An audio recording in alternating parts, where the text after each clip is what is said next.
Ya, vamos a grabar. Bueno.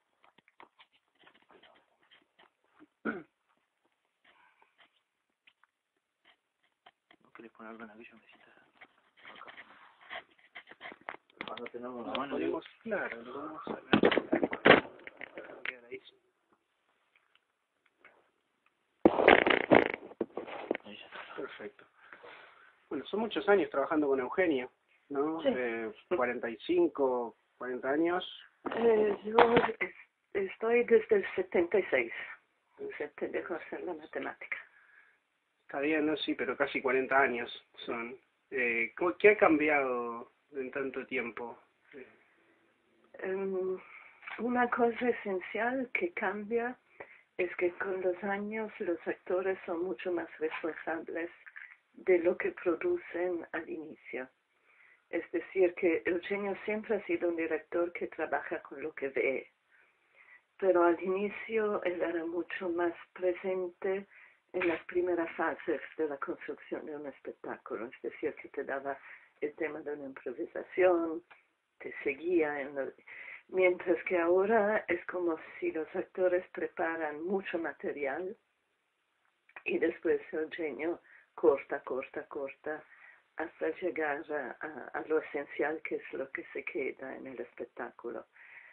Cuando hicimos El sueño de Andersen, que es el espectáculo anterior a esto, producimos tanto material que teníamos como 40 horas de pase de material antes que Eugenio empezara a trabajar, que después, claro, todo se reduce a una hora, de lo que tú has hecho no se queda casi nada. Entonces, como actores, tuvimos un momento de rebelión y para la vida crónica no queríamos repetir lo mismo.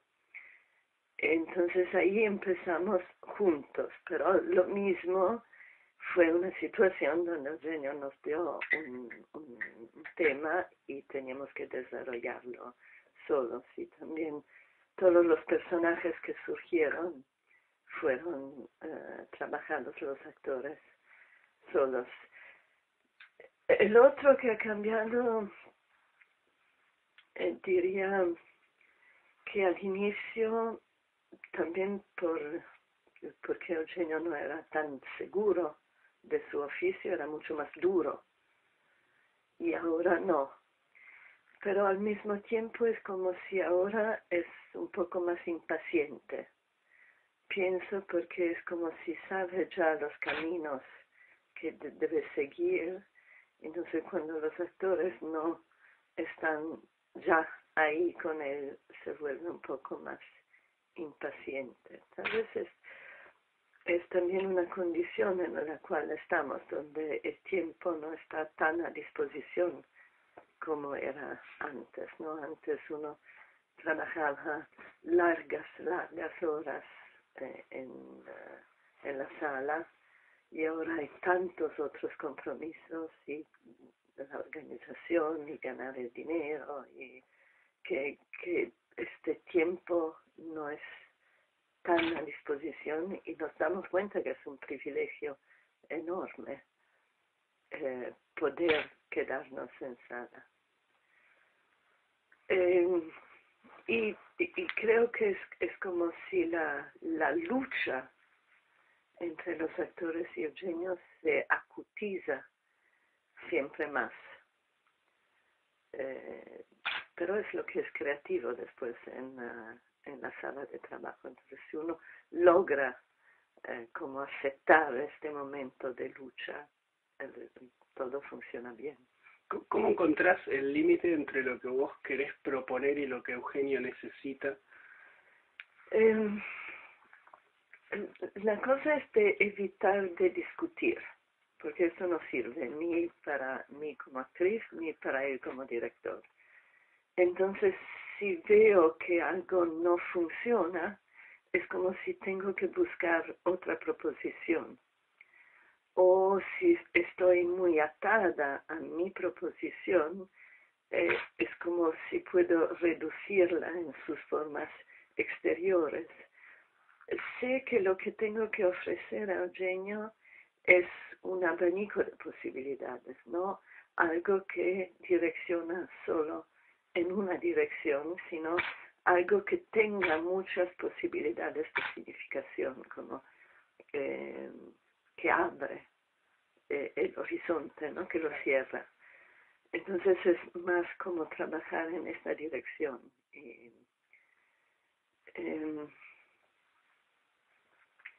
Y cada uno de los actores al orden trabaja de manera diferente. Entonces también en relación a Eugenio es muy diferente la manera de reaccionar. Ibn, por ejemplo, es como si necesita más autonomía y Eugenio interviene solo al final con pequeños detalles. Sofía no, Sofía necesitó mucha más atención porque era nueva, entonces era como su momento de crecer en el grupo. Tage y Jan son dos actores que llegan tarde, es como si no son propositivos al inicio, entonces siguen y después solo en los últimos momentos empiezan como a florecer, a dar. Roberta no, es muy propositiva, ella viene con mucho. Kai también es propositivo, pero siempre en una línea diferente que nos sorprende y que parece que al inicio que no va a funcionar y después, pero da como una dirección fuerte al espectáculo. Y el trabajo de Kai para la vida crónica fue muy importante como para entrar en el tema del espectáculo. Bien, a la hora de crear, ¿te inspirás en términos políticos? O sea, ¿cómo relacionás el arte con la política, si es que lo haces? Claro que depende qué quiere decir esta palabra, ¿no? Porque la palabra política es algo que tiene muchas significaciones diferentes dependiendo de quién lo dice. Pero si es la relación con la polis, con la historia, con el H grande, sí, para mí es muy importante. Y es como tú descubres esta relación con la historia, con el H grande, a través del trabajo que también te interesa como actriz. Entonces es como si sigues algunos temas y desde ahí descubres.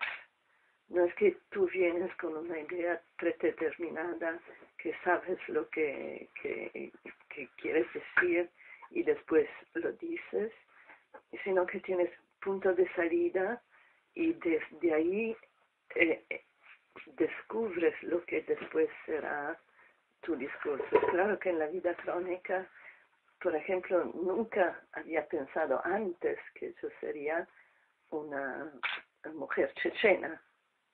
Esto pasó a través del trabajo, pero la relación con la historia, entonces con la política en el sentido personal del término, no ideológico, es muy importante en todo lo que hago. Alexis, que tuvo, ¿Cómo andás? Alexis, ¿te acordás que preguntas infames? ¿Cómo se llama?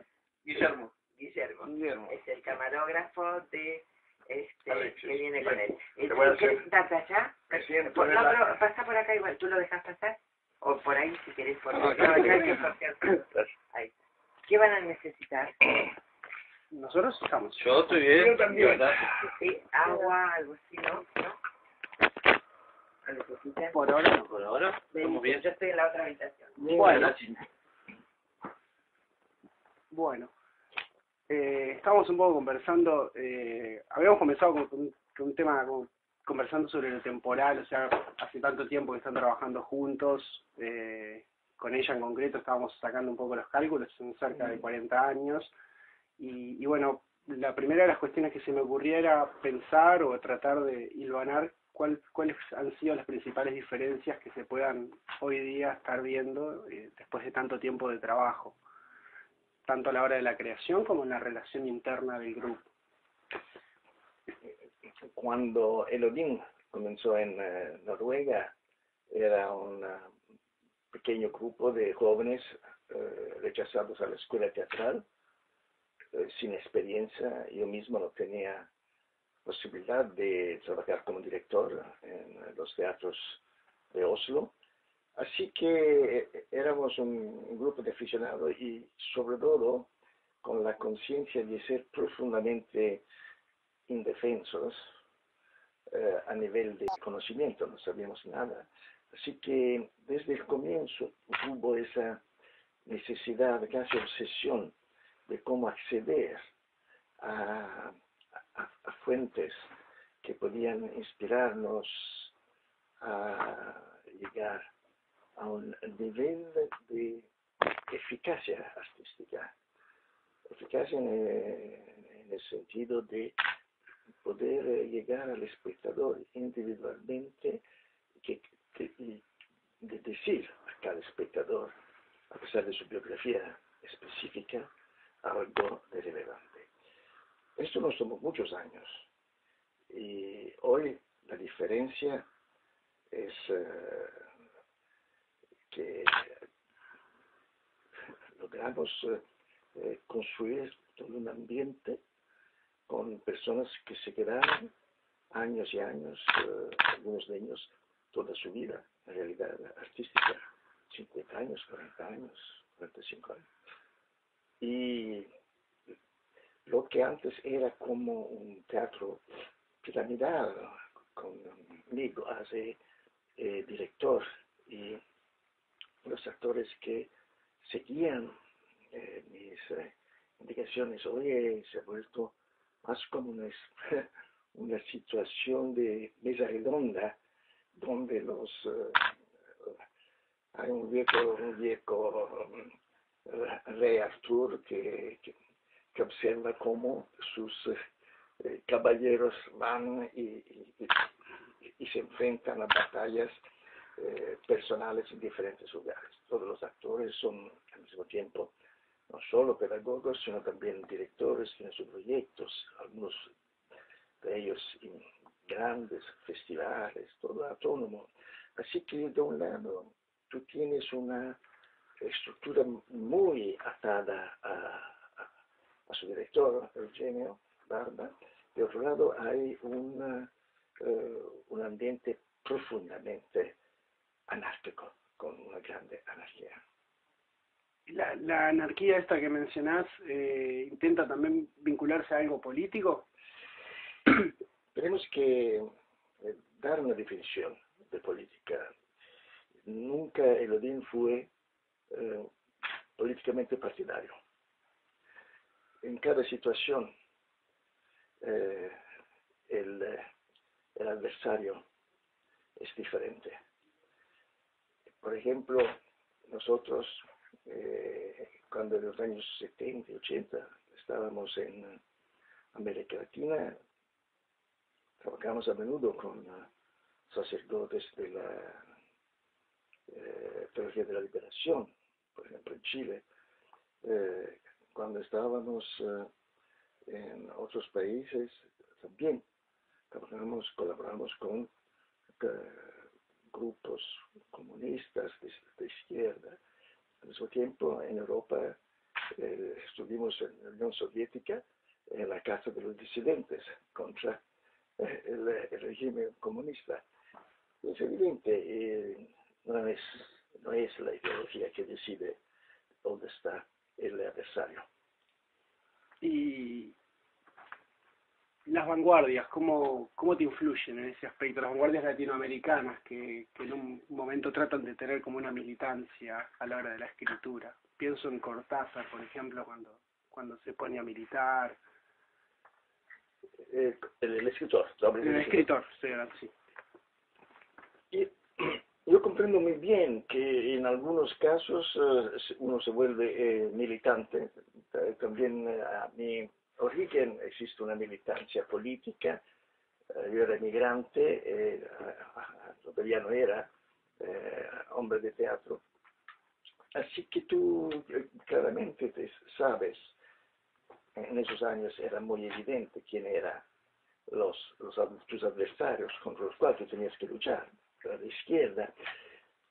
Pero después el Odin, o mejor, yo cambié de visión, hice 4 años en Polonia, estudié que era un régimen socialista, allá vi la censura, allá vi la injusticia, allá vi la corrupción, allá vi cómo los ideales eran solo una forma de retórica utilizados por políticos cínicos, y esto cambió mi visión de la política. Lamentablemente no cambió la situación del mundo porque la injusticia continuó a existir. Entonces, ¿cómo luchar contra eso sin pasar por lo que al final te vuelve cínico o insensible o decepcionado? Es decir, a través de una militancia que te debilita tu sistema de inmunidad moral. Para mí el teatro fue lo que yo escogí como hacer política con otros medios, muy, muy diferentes de que pensar según los medios de la política virtual. Bien.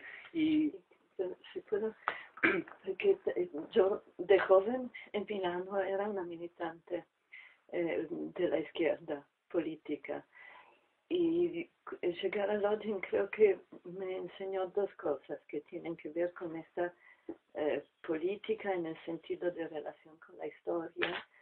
Uno es que las palabras no sirven mucho, sino que tienes que accionar, es decir, de vivir tus ideales a través de acciones. Y para esto, esto se cumple en el teatro. Es decir, que tú tienes que aprender a hacer, no tanto a hablar.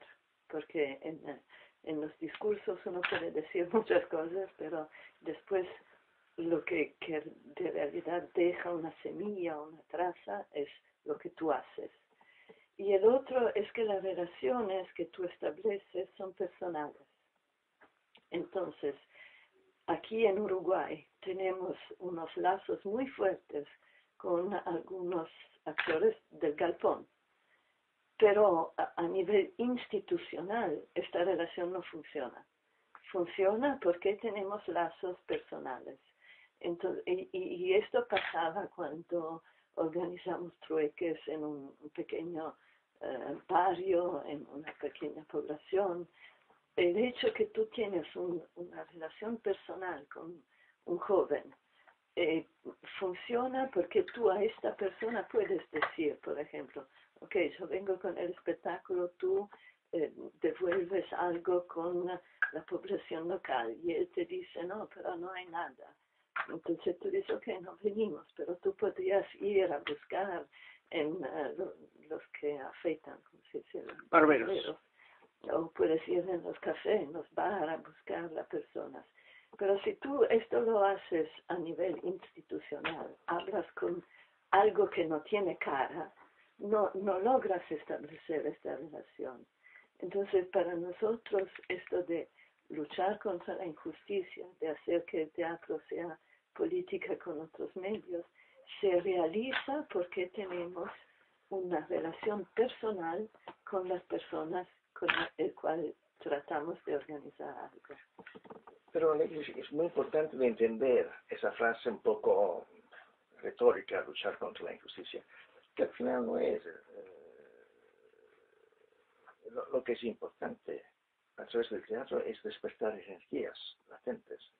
Cuando se hace un trueque, no es que tú luchas solo contra la injusticia, tú luchas de otra manera, utilizas lo que es la eficacia artística, es decir, despertar energías en un ambiente que está un poco en letargo, sigue esquemas de comportamiento y de relaciones ya fijadas, y un trueque crea un momento de desorden, realza vínculos, hace descubrir posibilidades, es el momento, diría, casi de un desorden, con el grande D, una invasión de nueva energía que al mismo tiempo motiva personas que normalmente no se unirían en ese ambiente para mostrar a los extranjeros que vienen y muestran algo. Y eso es muy importante. Yo creo que hoy uno de los posibles sentidos de nuestro oficio es de cómo salir del molde institucional que la cultura nos ha dado, los teatros, y encontrar otras maneras en la sociedad misma, en la calle, en las escuelas, en los guetos, en las miserias, en las prisiones, maneras distintas de utilizar nuestra sabiduría técnica, que consiste en el saber enlazar vínculos con el pasado, con el texto, con nosotros mismos y con los espectadores. Recién cuando ella mencionaba que es muy importante la acción más que las palabras, a mí me vino a la mente un párrafo de Rancière, de Jacques Rancière, el autor francés, que menciona que la diferencia entre el humano y los demás animales es que el humano puede tener un lenguaje, puede dialogar, y los animales gritar. Los animales solamente gritan, dice Rancière, que es un principio aristotélico también. Lo que a mí se me ocurría, en realidad, después de ver la obra, es que una de las ideas que me quedó de la obra es la importancia que tienen los gritos, que hay como una especie de reivindicación del grito como lenguaje por forma, por lo que transmite como energía. Vos recién también mencionabas la energía. Me interesa saber cómo lo manejan. Sí, pero hay gritos silenciosos también. El grito silencioso de Madre Coraje en la pieza de Bertolt Brecht, cuando Helene Weigel, la mujer de Brecht, la actriz, que abre su boca y todos esperan ese grito de dolor a la muerte, a enterarse de la muerte de su hijo, y nada, tú ves solo esa máscara. Que además se utiliza en el espectáculo. La vida crónica, tengo mucho esta imagen, en un momento de la vida crónica, que estoy como con el grito. No creo que es el grito la solución antes de la palabra. Claro, la palabra es muy, muy importante en la expresión, en el lenguaje expresivo. Aquí no debes pensar en categorías binarias, o palabra, o grito, o cuerpo. Lo que es importante es de cómo permitir a nuestro oficio de utilizar también los otros idiomas que poseemos, que es la sonoridad, y tú hablas del grito, pero es también el canto, es el susurro del amante a su amada, es la canción de cuna que una mamá canta a su hijo, donde las palabras a veces casi no se escuchan, pero la melodía es fundamental para transmitir un mensaje o una información de amor, de protección, etc. Y claro, todo el lenguaje físico, dinámico, que permite de observar, percibir violencia, o al contrario, una realidad. Así que pensar en categorías de teatro físico, teatro de palabra, es muy estéril. Al final, lo que es importante es de saber, como director y como actor, escoger, seleccionar, elegir los detalles, las palabras, las acciones, los gestos, la inmovilidad, el silencio en el preciso momento para romper la defensa habitual del espectador y la defensa racional de las ideas comunes del espectador, y hacer llegar a esa parte vulnerable de él. Ambos utilizan la serendipia a la hora de crear, tratan de ir sin tener muy definido hacia dónde van y luego ir tomando el rumbo. para mí es el placer del oficio, eso de descubrir algo que yo no sabía, algo que no premeditaba. Hay artistas que llegan a grandes resultados conscientes de no solo cuál es el objetivo final, sino también del camino. Yo no soy incapaz de eso. Así que lo que tú llamas serendipia es decir, un proceso donde una dinámica de laberinto, donde yo voy en una dirección, después me doy cuenta que es un callejón sin salida, de otro lado, ir más atrás, adelante. Es lo único que sé hacer, en realidad. Muchas veces cuando hacemos demostraciones de trabajo, es decir, que explicamos cómo trabajamos, muchos te preguntan, pero entonces es casualidad. Y lo que yo digo es que no es casualidad, es más que es una inteligencia del actor. Es decir, que tú sabes captar los signos que el trabajo te da.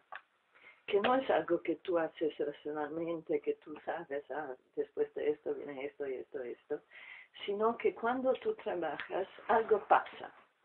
Y tú tienes que tener la capacidad de captar. Puede ser que si entro en una tienda y veo un objeto, y este objeto me dice algo.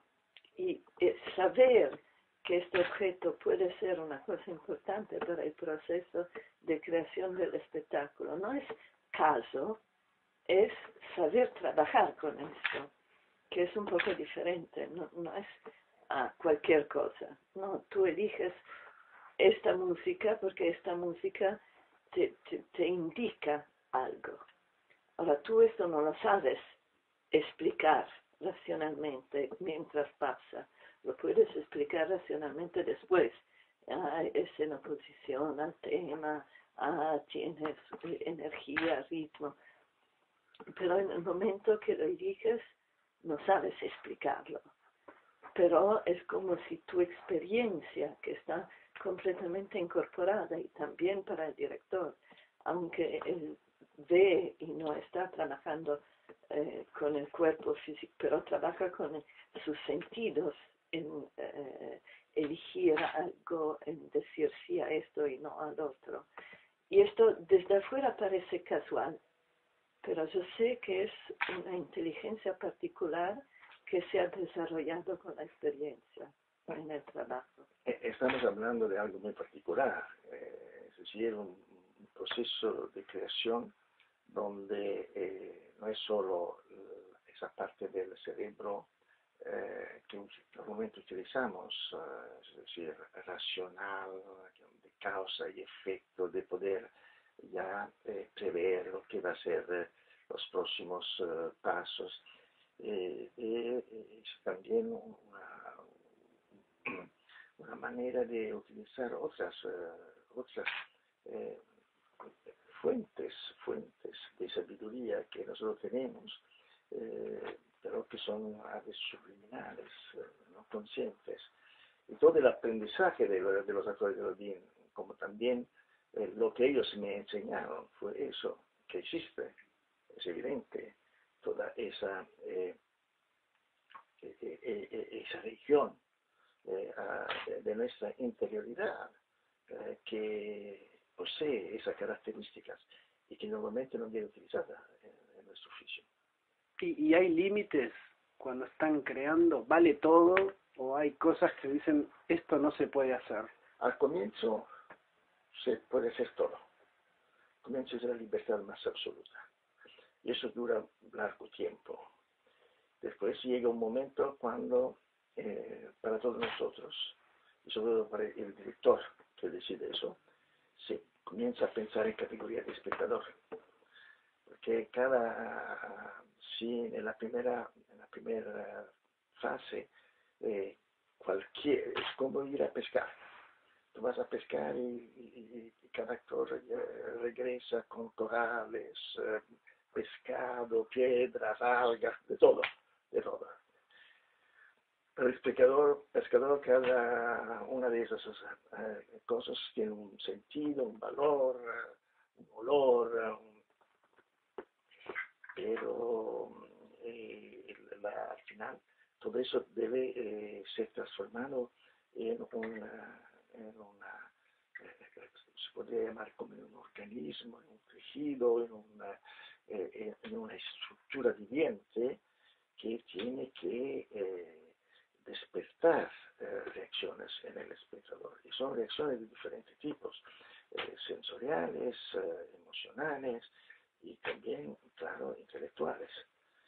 Así que la segunda parte no permite más ni la arbitrariedad ni esa libertad absoluta, sino un trabajo de composición muy técnico, muy frío a veces, para poder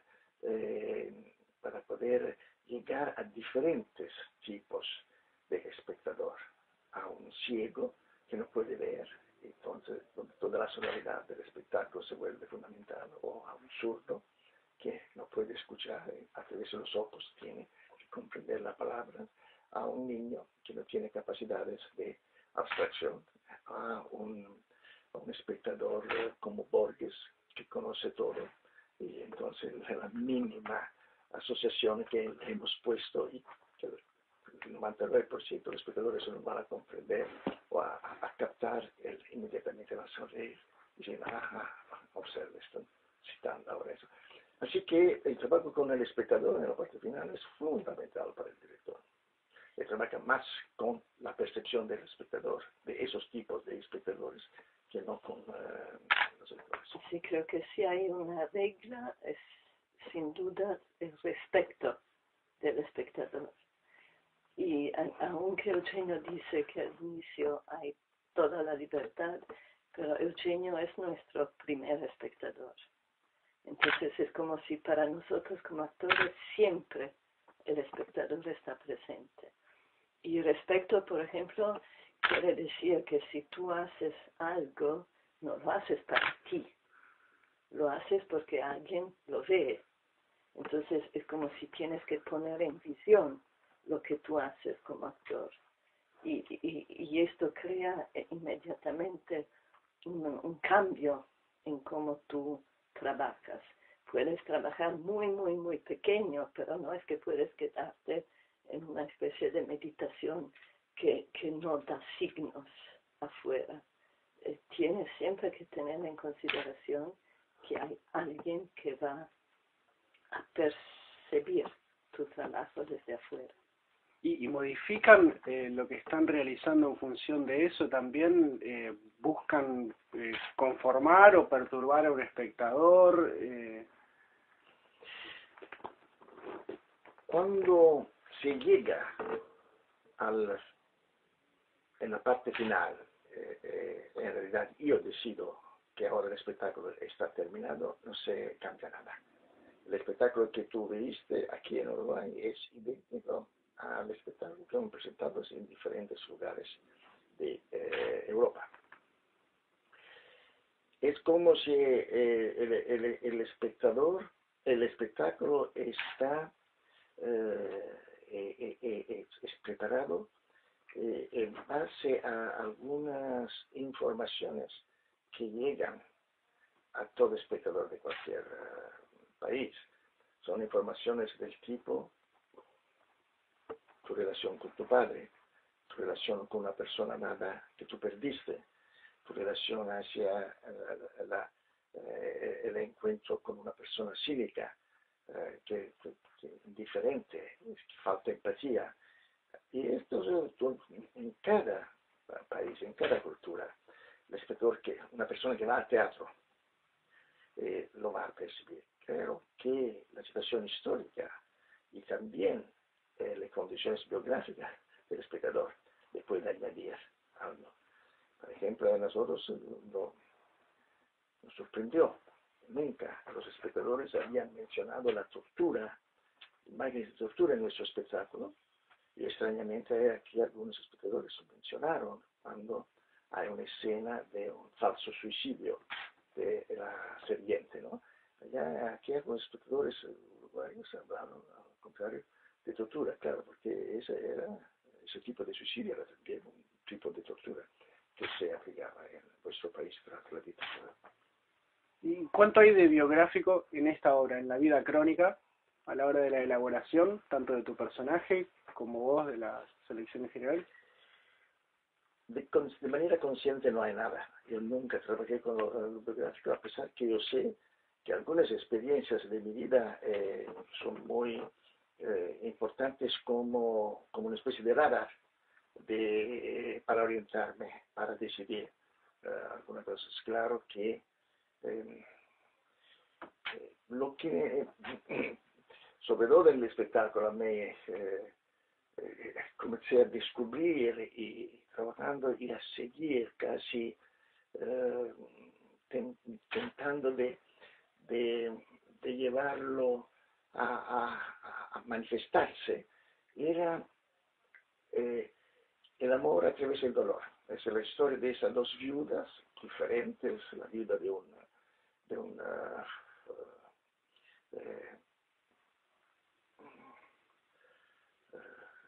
terrorista vasco y la viuda de un checheno, de un combatiente checheno, pero no es la causa por lo cual esos hombres murieron que me interesa, sino de ver esa especie de relación, de diálogo con los muertos, con esa amor. Esa era para mí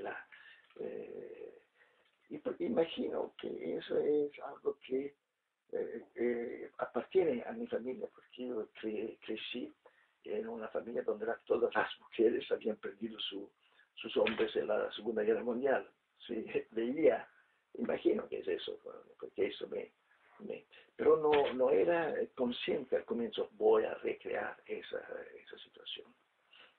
Es lo mismo, es como si no hay un cuento directo que tiene que ver con mi vida, con nuestras vidas, pero es claro que todo lo que hemos vivido es lo que guía cómo construimos un espectáculo. Entonces, por ejemplo, el hecho que en Holstebro, que es la ciudad donde vivimos, hay un cuartel de soldados y que Dinamarca participa a estas misiones de paz y que soldados mueren y que hay familias de los soldados que están en Holstebro, es una cosa que nos toca, porque aunque tú puedes estar totalmente en desacuerdo en la manera de intervenir como Dinamarca, como nación, pero la tragedia humana de estas personas te toca, la sientes.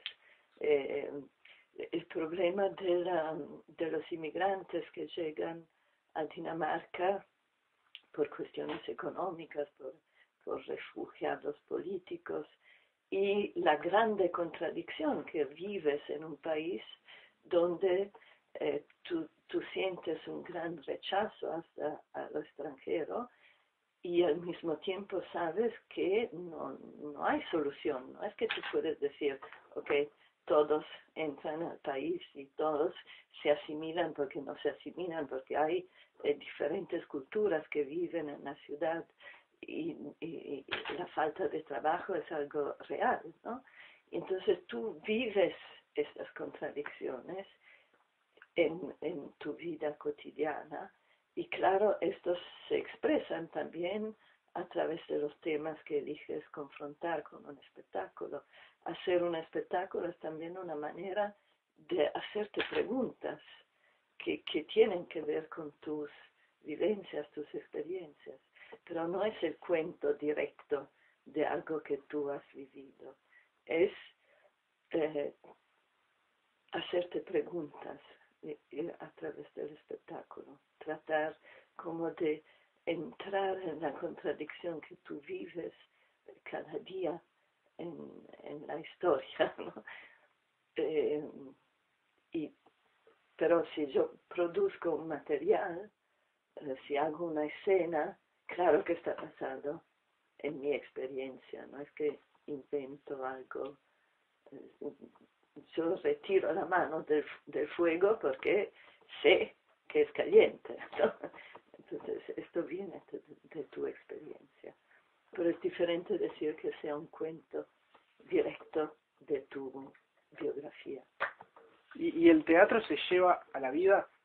¿Hay cosas del teatro que ustedes, por haberlas vivido durante tanto tiempo y por haber sido la actividad en la que se han desarrollado siempre, ya ven que el teatro los predetermina a la hora de la vida? ¿Están todo el tiempo estudiando cosas y pensando cómo aplicarlas en el teatro, por ejemplo, cosas cotidianas? No creo de entender tu pregunta, porque ¿qué es la vida? Al final, lo que para nosotros es una situación cotidiana y de ver cómo lo que hacemos afecta a otras personas. El espectador que viene a teatro, para algunos de ellos, esa experiencia lo marca de manera fuerte, y no que él va a cambiar la vida, pero algo se queda en él. Y esa es una experiencia que conocemos muy bien, de cómo el hecho de haber visto espectáculos, haber participado en una experiencia, un curso, como dice, ha marcado profundamente. Lo sabemos porque después de 20, 30, 40 años, la persona que tú encuentras te lo dice, de cómo el encuentro con él en un teatro los hizo es salir de la órbita de pensamiento y también de proyectos que tenían y hacer algo diferente. ¿Es eso a la vida? Tengo grandes problemas con esa palabra, porque tú puedes crear una forma de vida sentado en tu biblioteca escribiendo un poema que al final va a ser un compañero extremadamente guía a quien lo va a leer. Mientras si tú eres tal vez una persona que está expuesta en lo que uno imagina ser la frenesí de la cotidianidad, tal vez es solo a nivel epidémico que se queda en nuestra conciencia. ¿Y tú, Julia? Es una pregunta bastante compleja, porque es claro que nuestra vida es lo que hacemos, y lo que hacemos es teatro. Entonces, influye mucho en todos los aspectos de nuestra cotidianidad. Pienso, por ejemplo, a los amigos, como el círculo de amistad que tenemos. Al inicio, cuando yo estaba recién llegada a Londres, íbamos de tournée, uno encontraba personas, tenía como lazos de amistad muy fuertes, y te ibas, y tú sentías que tu corazón se partía, porque dejabas estas personas que habías conocido y te ibas del otro lado del mundo. Ahora no siento más esto, porque sé que los voy a reencontrar. Pero el tiempo es totalmente distinto. No es como cuando tú vives en una ciudad y tú ves tus amigos al final de semana. Nosotros los vemos a cada nuevo espectáculo, es decir, con un ciclo de 3, 4, 5 años. Y reencuentras estas personas. Pero lo haces con la misma continuidad como si fuera ayer. Y creo que mi percepción del tiempo y del espacio ha cambiado totalmente por el trabajo que hago. Y nosotros tenemos lazos de amistad muy fuertes en todo el mundo, en los países donde vamos para presentar los espectáculos. Lisa Bloch es una de estas personas, Isaac, que cada vez que estamos en Uruguay, para nosotros es un enorme placer poder reencontrar a estas personas. Y es como si el teatro te permite estos lazos que son diferentes. Otra cosa, por ejemplo, es que siempre utilizamos el máximo de nuestra energía. Es decir, trabajamos por algo que va allá de lo que normalmente las personas usan. Tú estás acostumbrado en el afuera a usar el menos de energía posible para tener el resultado mejor. En el orden hemos aprendido a hacer el contrario, es decir, de no pensar tanto en los resultados, pero en utilizar el máximo siempre. Y esto colora también tu manera de ser en la vida cotidiana. Y hay veces que yo me he dicho que como a través del teatro he aprendido a tener relaciones con las personas de manera diferente. Y claro, la vida ha cambiado, es diferente. Reconocer, por ejemplo, la responsabilidad que tú tienes como grupo de teatro hacia otros grupos. El hecho que a veces cuando nos sentimos cansados decimos, no, pero hay esta otra persona que te mira como referencia, tienes que continuar. Y sientes esta responsabilidad. Eso es algo que aprendí con el teatro. ¿Podría haberlo aprendido con otro oficio? Sí, sin duda. Pero yo vivo a través del teatro. Me parece un buen cierre. Me parece un buen cierre. Muchas gracias. No, de nada. Muy con ustedes.